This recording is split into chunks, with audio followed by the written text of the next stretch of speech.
Yes, welcome in. We are now just one sleep away from Badger football. They will be on the field tomorrow night against Western Michigan. Kickoff as it is at 8 o'clock. I'm excited. Jesse, are you excited? It's been a long off season. Let's see some action. So Jesse might be excited. I don't know. That answer kind of was like, he's just ready to see some football. And you know who else is excited? Tyler Meath. He answered the trivia question correctly and is going to the game with some tickets that I provided for him. Jesse, the question was, who is the most insufferable head coach in the Big Ten? And what's the answer to that question, Jesse? Not your personal opinion, but like what I would answer. I know that your answer is and forever will be PJ Fleck. And Tyler knew that answer too. Actually, quite a few people knew that answer. So I really appreciate everybody responding. And there was one person that got it wrong, said Brett Bielema.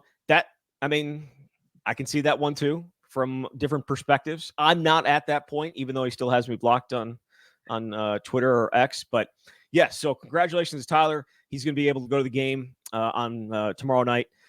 Perhaps we'll do this again next week with the South Dakota game, maybe even games later in the year. But certainly, really appreciate everybody taking their time to reply and going to be providing some more content on the Instagram. So if you didn't want the tickets or you didn't go over there and hit follow, please do. Certainly would appreciate that. Also, the official apparel sponsor of the camp is Home Field, and they have these new coaches jackets coming out. There's like 70 of the teams that are involved. Wisconsin is one of them. The jackets are coming out tomorrow. I think people are going to be very, very excited to see these things. Like they are old school, like 80s looking, perhaps even older. But I think there's a little bit of an 80s look to it, maybe even a 90s look to it that I think people are going to really like. Kind of a starter jacket feel, kind of like the jackets from last year, but a little bit different. So check those out at homefield.com. Use the promo code Bucky24 for 15% off your purchase. Again, those are coming out tomorrow. So Friday morning is when these new coaches jackets are coming out. So check them out.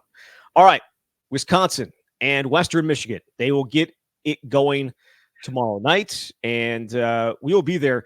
Jesse, I wanted to start with this because I think that there's, quite a few unknowns for Wisconsin going into week one because Western Michigan has a new offensive coordinator. They have a new defensive coordinator, and Luke Fickell is like, we don't know exactly what we're going to get.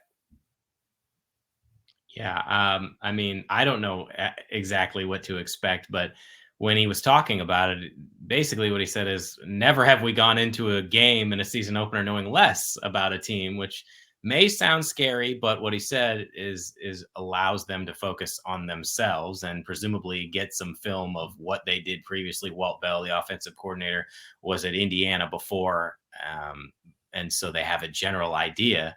But this is tough because there's no preseason games. You just practice against yourself, and you really don't know what you have until you get out there. So it's funny he says that because Wisconsin has actually done this quite a bit of late. I was asking Hunter Wohler about it on Tuesday, and he's like, this happens every year where like it's either a new coach or it's a new coordinator here or there, and we just have to go in there and adjust. I think I'm interested to see how Wisconsin does adjust and how the impact of the tablets on the sideline helps them adjust. Because instead of like these tablets are going to be, and they got to use them in the bowl game, so maybe Wisconsin's going to be an amazing offense because the last time we saw them on the field and they got to use the tablets, they went up and down the field against LSU. Now LSU's defense may have played a role in that, but we're not going to mention that. We're just going to talk about how Wisconsin's offense looked while being able to use these tablets. What is the advantage of that? Because it's not just at the NFL level, it's just pictures. Here it's going to be video and being able to adjust on the fly. I think that's exactly right. It allows you to have a better picture of what's happening as things are coming in, which is so much different from what teams experienced before. Sometimes if you've got the deer in the headlights, it's hard to recover. And by the time you do, it's too late. So if there is something that goes awry, they can fix it a lot more quickly. And Wisconsin certainly has a lot of things that have question marks coming into this season. So if they're learning, then it'll be a good opportunity for them to do so. Do you think Wisconsin adjusted well last year during games? Luke Fickell said he didn't, but I mean, I look back at, well, certainly not the Northwestern game, but like they got off to very slow starts against some teams and then kind of came back. Like well, maybe not always came back, I guess. Indiana, they didn't come back. Northwestern, they didn't come back. They did answer Nebraska and Chuba Purdy, whatever his name is, Purdy, taking off and having that long run and just things really not starting well for them that night. But Luke Fickell was not pleased whatsoever with any of their ability to adjust. Thought it was a real weak point for them. And he obviously puts a lot of that on himself. But would you agree with him?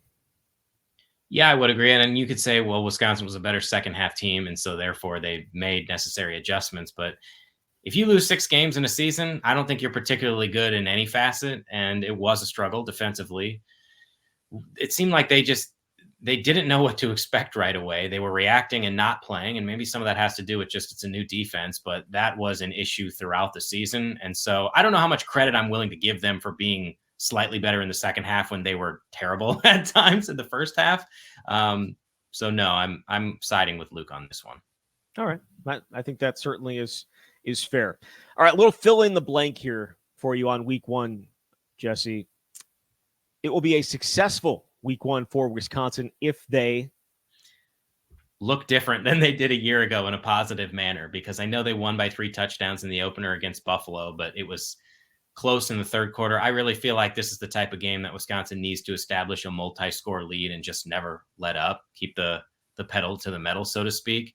And this has been the challenge in trying to dissect what we expect this year of what does success look like and how can you define success, especially when you have a difficult schedule. But they can't have the slow starts defensively like they had consistently last year. And it's the same offensively. So that's kind of a long answer, but they've just got to look better and more consistent early on to give you some positivity moving forward for the season. Yeah, I mean, there are a number of different ways you could go with this. You kind of did like it could be this thing or that thing. For me, it'll be a successful week 1 if they're able to throw the ball around the field. Like last year, in the opener against Buffalo, the passing game wasn't very good. I mean, there were some yards there, but Tanner Mordecai threw 2 interceptions. It didn't look right, and that was kind of like what maybe we ended up seeing much of the year. So if they can throw the ball around the field the way that they want to, the way that Phil Longo wants them to, I think that would be a successful week 1. I need Tyler Van Dyke to look good. I need the passing game to look good. If I'm going to settle in and focus on one aspect of what a successful week 1 looks like, for me, it would be the passing game actually looking good. So I don't know how you feel about that, but I feel like I know you're taking like a big approach and just overall needs to look better than it did against Buffalo last year. But if I were to zero in on one, it'd probably be the passing game for me. That's fair, because why was there so much excitement about Phil Longo coming here? It wasn't because of the run game. Even when Wisconsin wasn't a great team, they still were able to run the ball. Some years more success than others, but their passing game was nowhere near where it needed to be. And so I think that's a very fair assessment, because what we saw early last season was a precursor of things to come. And so if it's turned around, then maybe it is indicative of a progression that will allow Wisconsin to be more competitive in these tougher games. And again, I think Western Michigan's going to focus on stopping the run, because it's prove you can do it. And for large stretches of last year, Wisconsin couldn't do it. So can it look better? Can it be the type of throw game that Phil Longo wants? And that doesn't mean throwing the ball, 50 times. It's just look good while throwing the ball. And I don't know that we saw a ton of that against Buffalo last year. So the one player not named Tyler Van Dyke that I'll have my eye on the most is Chez Mellusi. We've talked before about what does the carry distribution look like between Chez and Tawee Walker. And if Chez is fully healthy and the player that he started to be right when he got hurt, then I think that certainly helps make this offense dynamic and will help Tyler Van Dyke out. So he's got my attention just because of the history that he has. 3 straight years of injuries, 2 season-ending injuries. If he comes out and looks like he did last year and runs for 100+ yards, then I think you start to feel pretty good about what's possible. I think there's so many interesting guys that you could go with this this answer. The other running back, Tui Walker. Like, I know we've talked a lot about him, and I know fans are probably excited to see what that looks like. And the same probably goes for Trechka Kahuna. I don't know how many catches he's going to have. I don't know how many opportunities he's going to get. That's a little bit tough. I hope he has a ton of opportunities, a ton of success, because we've talked about him so much that I feel like fans are expecting it. So I don't want this to be a repeat of last year. I could say the entire offensive line. Not going to, but I could say the entire offensive line. What does Jack Nelson look like after, what I think he would admit was not the year that he wanted? So all those guys, I think I'm going to be focused in on. But I think I'm going to go to the defensive side of the ball and pick one of the outside linebackers, because, and maybe the defensive line deserves a little bit more attention just because without James Thompson Jr., but I'm going to go with John Pius. He has been talked about quite a bit on a national scale in terms of one of the better transfers. I know that's probably because of what the coaching staff has said about him, because they're not just making those things up out of their own minds, right? Like ESPN's not putting that together just by themselves. They have obviously talked to the coaching staff. We've seen it. I'm interested to see what he looks like, not just getting after the passer, but against the run. He's certainly big enough to hold up and athletic enough to do it.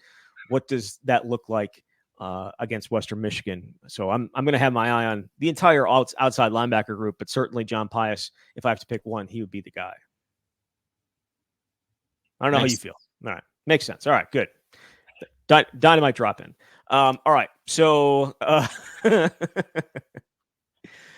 let's go to this. You wrote an article for Wednesday about what Wisconsin has to prove, or I should say what they're thinking about going into the season. They feel like they have something to prove. For you, what do you think they have to prove here in week one? Or just, I guess, not even week one, but this season?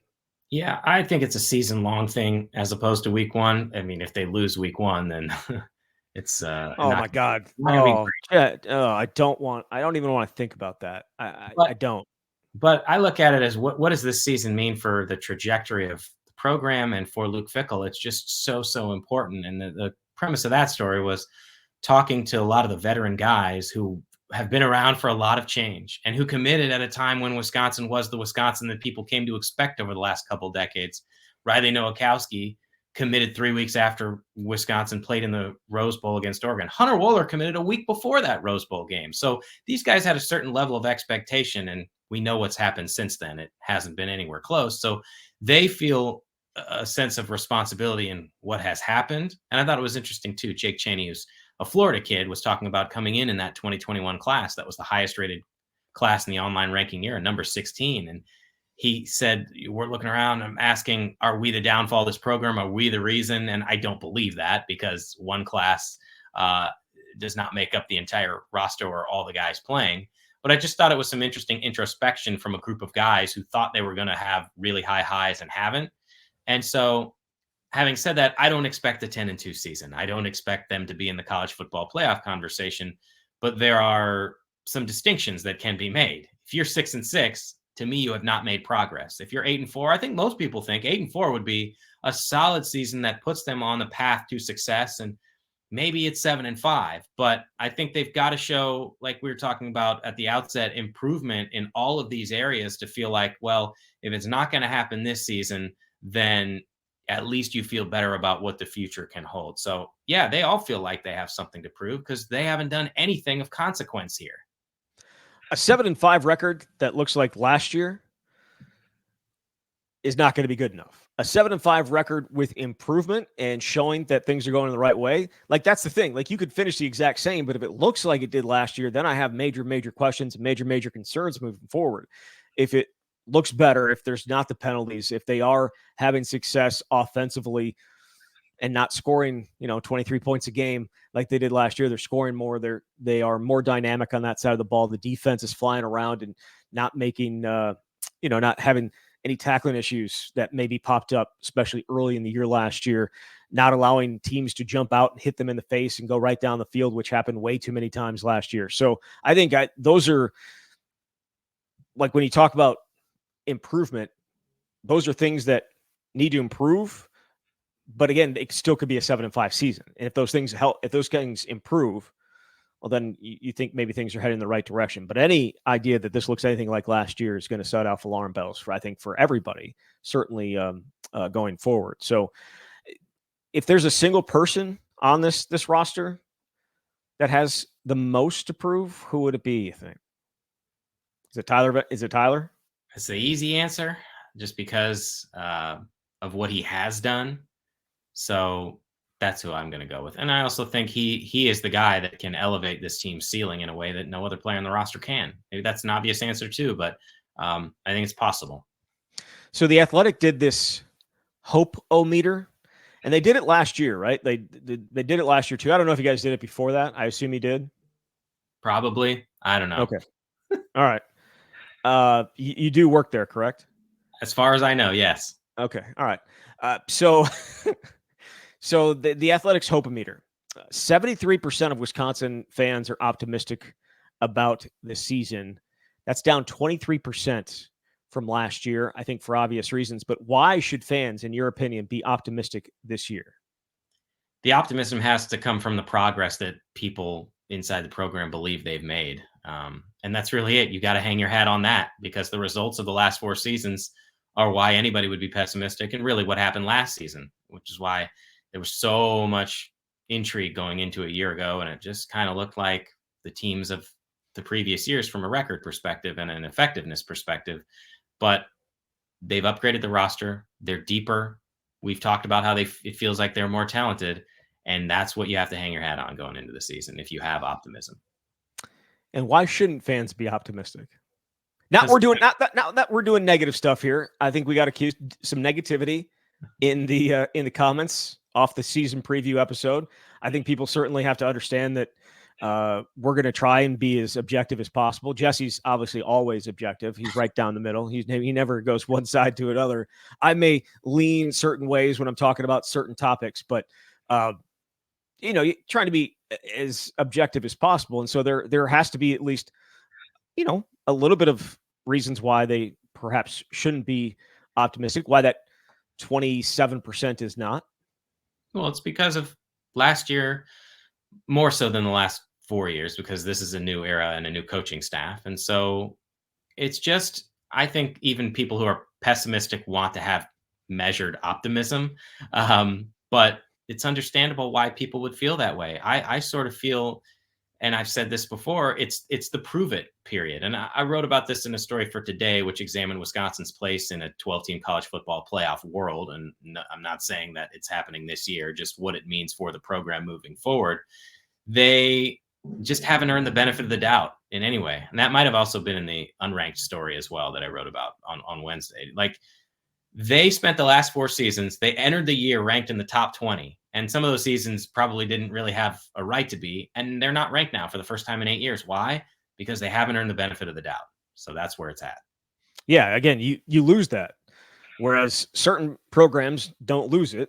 Wisconsin has lost it. There probably wasn't a good reason for them to be ranked last year going into the season. With the changeover and so many changes in terms of personnel, probably didn't deserve it based on what had happened the year before. But they were, because of what they had been for large stretches of the last 20 years. So either way, I think I understand optimism. I understand pessimism. I get it. I think from both sides with this particular team, especially because you just don't know what exactly it's going to look like. So, all right. The other thing going on here, potential changes to the transfer portal. They announced, or they were talking about this yesterday. The NCAA, or the Oversight Committee, Division I committee, has asked that potentially, or recommended that you go away from the spring transfer portal opening. So it would just be the 30 days in December.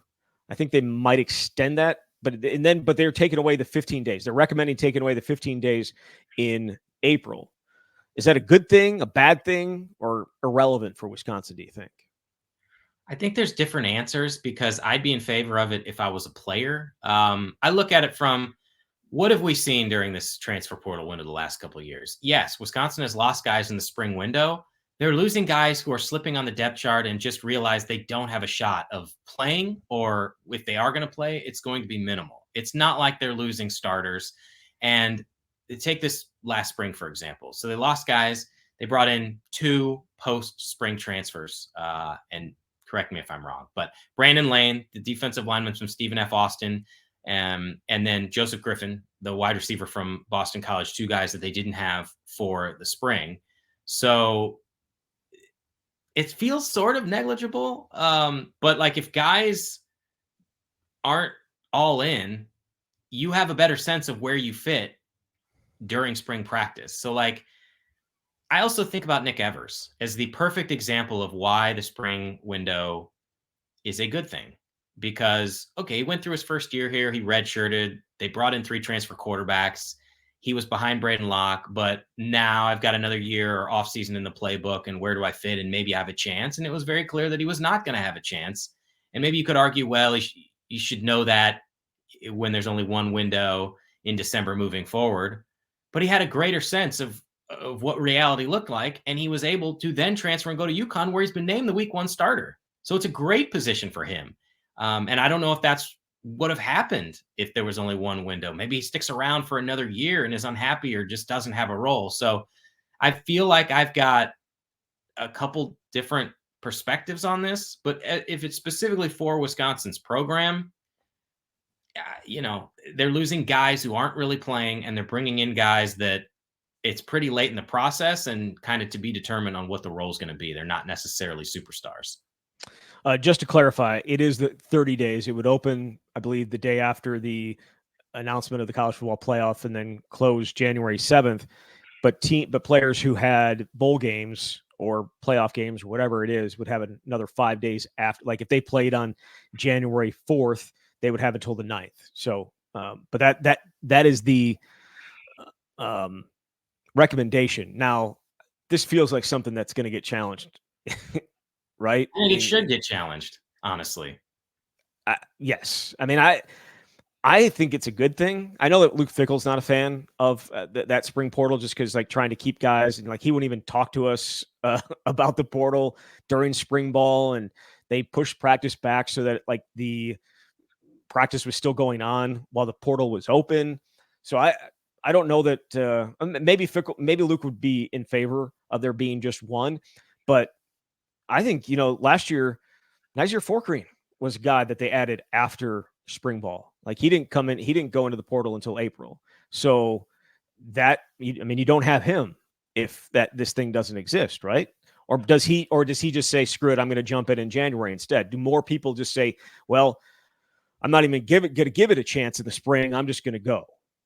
Yes, that's exactly what's going to happen. But so you're just going to get more people in there then.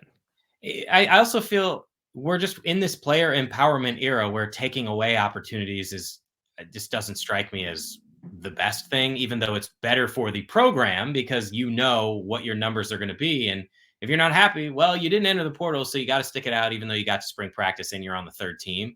But I like the idea that players can have another window to test where they're truly at with a roster that is more reflective of what the next season is going to look like, rather than making a decision based on what you had last year and not really knowing what your place is.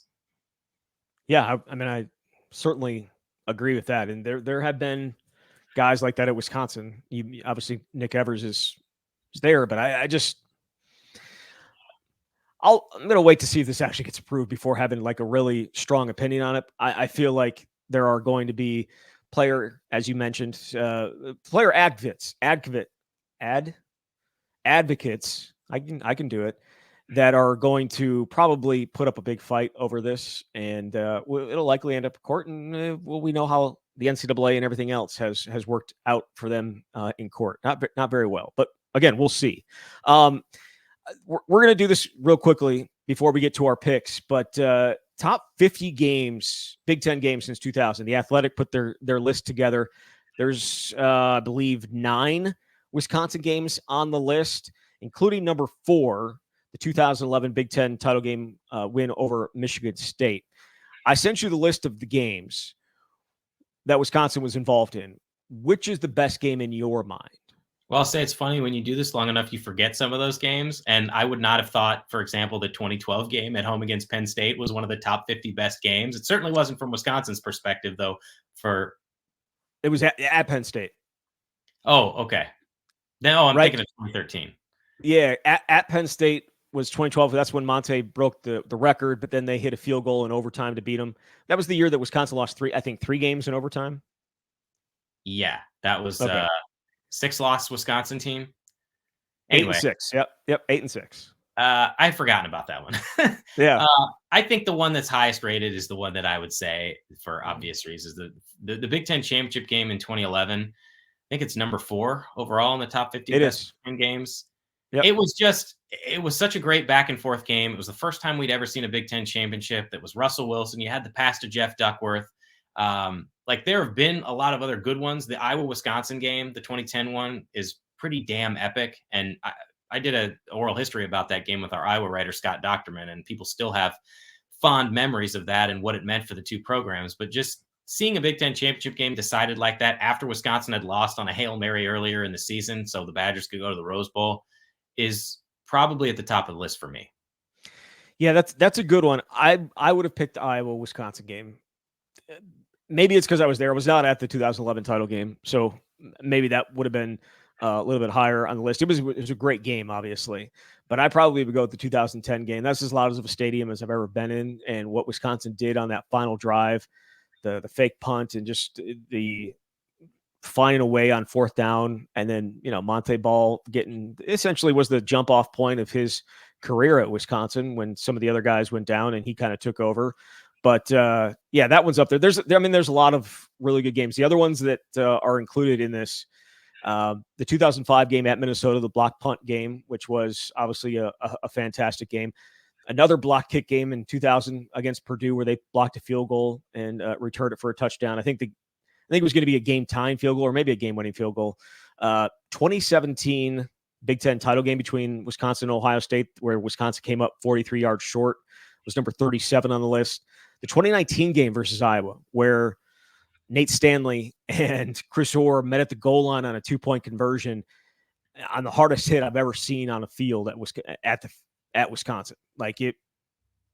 I mean, Jay Valai against Minnesota in 2010 was pretty, or 2009 was 2008 was pretty epic, but Chris Orr knocking him and shutting it down at the goal line to preserve a 2-point win.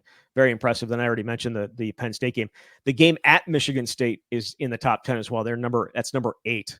And then the Penn State loss in 2010 in the 2016 Big Ten title game is also on that list. Trying to think of anything that potentially missed it. I would have gone. I mean, I don't know how they would view it or not. Like, I would say the 2004 Purdue Wisconsin game should be ahead of like the Iowa Wisconsin game in 2019. Like, I understand that there's that one play, but when Kyle Orton got helicoptered, that game was over. Like, he had the first down, the game was over. He gets helicoptered, the ball comes loose, and Wisconsin returns it for a touchdown. I think that was a pretty epic game that I think maybe should have been on that list, but otherwise it's a pretty good list. Agreed? Anything? Yeah. I mean, you go through the list and you're thinking, well, how many times is Wisconsin going to be mentioned? And it makes you realize they have been involved in some pretty epic games over the years. Yeah, and that's just since 2000. Like, if you were to go back another 10 years, another 7 years, when Wisconsin actually started to be the Wisconsin that they've been for the last 30 years, there's just so many really fun games to watch. So, all right. We are now going to get into our picks for week 1. And we are going to start with Clemson taking on Georgia. They are the 14th ranked Clemson Tigers against number 1 ranked Georgia. Georgia is a 13.5-point favorite. I believe that game is in Atlanta. This is probably the hardest one for me to pick, just because it's hard for me to fathom that Clemson is a 2-touchdown underdog. But Georgia has been a friggin' machine, so I'm just going to pick the Bulldogs. Jesse's going with the Bulldogs. I'm going to take Georgia as well on that one. The big one in, I guess, used to be rivals. Penn State, the 8th-ranked team in the country, going to West Virginia, a true road game. They are 8-point favorites going to Morgantown. And just maybe if this changes your mind at all, apparently Pat McAfee is going. They shut down school on Friday in Morgantown because of potential traffic issues trying to get into that town. Pat McAfee's doing his show there. Apparently it's going to be crazy. So I don't know that affects you whatsoever because Penn State's pretty good this year. But what do you got? Yeah, I expect the atmosphere to be insane. And West Virginia's coming off a really good season where it was kind of a breakthrough year for Neil Brown. But Penn State, this is a team that most people believe is a playoff team. And if they are, then I think they're going to act like it and they're going to cover. I think the home field advantage and the opener and everything that goes into that plays such a huge role here that I think Penn State wins, but I'm going to take Virginia or West Virginia to cover.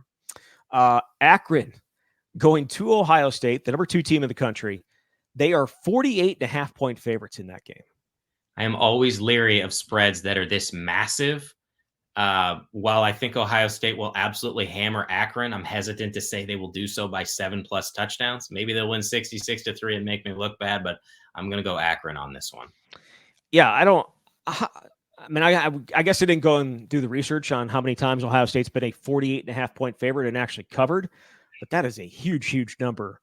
Breaking in a new quarterback. Look, Ohio State is the most talented team in the Big Ten, and they have so many really good players and so many good young players, but that's a lot of points. So I'm going to have to take Akron to at least cover as well. They're going to get the crap blown, their doors blown off, but 48.5 is just a lot.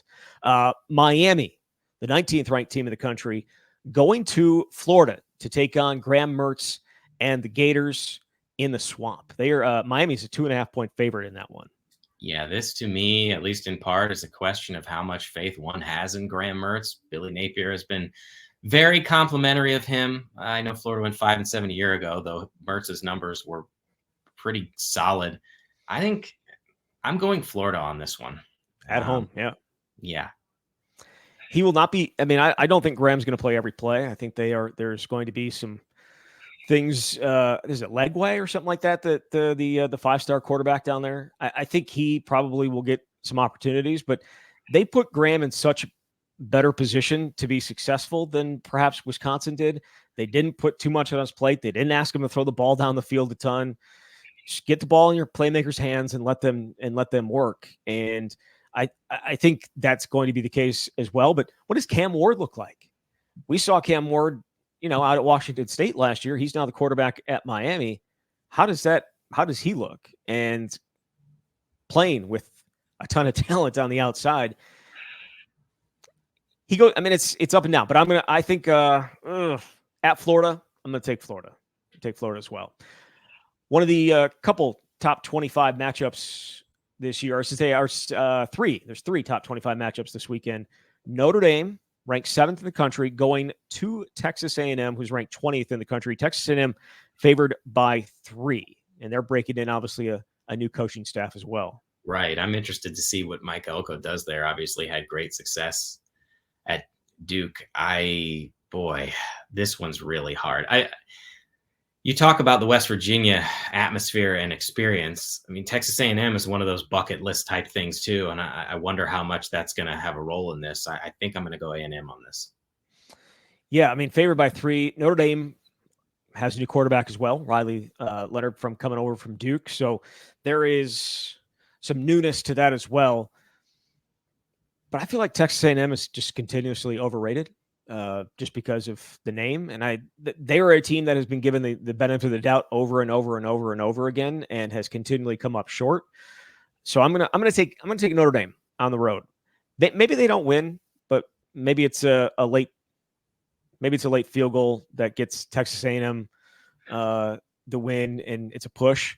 But yeah, that's you just hammer me over the head all the time with Texas A&M being this great and then not being great. It's hard to just sit here and say they are going to be, but I'm sure the environment's going to be electric. The other top 25 game that we're going to pick, in addition to Clemson and Georgia and Notre Dame and Texas A&M, is USC, Big Ten member USC, number 23 in the country, taking on LSU, who's ranked 13th in the country. That game is in Las Vegas, and LSU is a 4-point favorite there. If this game was in Death Valley, I would say LSU, no question. I think our colleague, my colleague Bruce Feldman, did the top 10 toughest environments, and he had LSU at number 1. But I'm inclined right now to say USC. I also like that there's a 4-point cushion to work with. I'm intrigued about what Miller Moss can do. Last people saw him, he threw 6 touchdowns in the bowl game and looked like a pretty decent replacement for Caleb Williams, though. Obviously, that's going from a Heisman winner and a number 1 pick to somebody else. But I'm going to go USC on this one. You talk about a replacement quarterback who looked pretty good in a bowl game. Garrett Nussmeier looked pretty good in the bowl game against Wisconsin for LSU, and they still obviously lost. They lost some talent on the outside, Malik Neighbors notably, but it's still LSU. And I thought he may be one of the more underrated quarterbacks. Like nobody's really talking about him as a guy that as one of the better quarterbacks in the SEC. I'm going to take LSU there. I'm sure it's going to be a fun game. I think it's probably going to be a very high-scoring game. I don't know that either defense is going to be any better than it was last year. Gio Paez starting on the line for LSU. Obviously, USC doesn't have Alex Grinch to drag them down, and that's in air quotes. Everyone's talking about that as the worst defensive coordinator of all time, which is it's insane. There are a lot of bad defensive coordinators. I don't think Alex Grinch is necessarily the worst of all time. It feels like a little bit of hyperbole, but I'm going to go LSU there. I'm going to go LSU.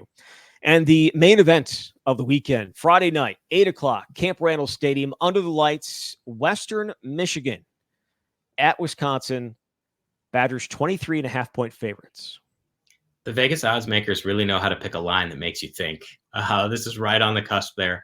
I'm going Wisconsin to cover. We've been talking about what happened a year ago against Buffalo. They weren't very good in the first half. They still won by 3 touchdowns. Western Michigan went 4-8 a year ago. There's so much newness, and I know that Wisconsin doesn't necessarily know what to expect, but I have to wonder how that comes together in game 1 for Western Michigan. So I'm going to go the Badgers, and I think they're going to roll and cover. When's the last time Wisconsin scored 40 points? Was that it's been a while, right? I don't remember what I had for lunch yesterday, dude. Glad to be of service to help in that question. You are on fire per usual. No, it's been a while. I guess this isn't your fault. I needed to look it up. I think Wisconsin hits the 40-point mark and beats Western Michigan. I think they have something to prove, as we've talked about, and they end up proving it. They're going to be able to throw the ball better than they did last year. I can't wait to see what the running game looks like with Ches Malusi and Tui Walker to go along with an offensive line that move bodies in camp. My biggest question is certainly on the defensive side of the ball and whether they can stop the run, but that is an unknown, and we'll see exactly what it looks like. But I got Wisconsin as well and covering, but I'm looking forward to it. We'll see if the Badgers can get off to a good start in year 2 under Luke Fickell when they hit the field on Friday night. We will be back on Sunday to break it all down and look ahead to South Dakota. Jesse, thank you very much. Thanks, Zach. All right, there he is, Jesse Temple from The Athletic. You've been listening to The Camp.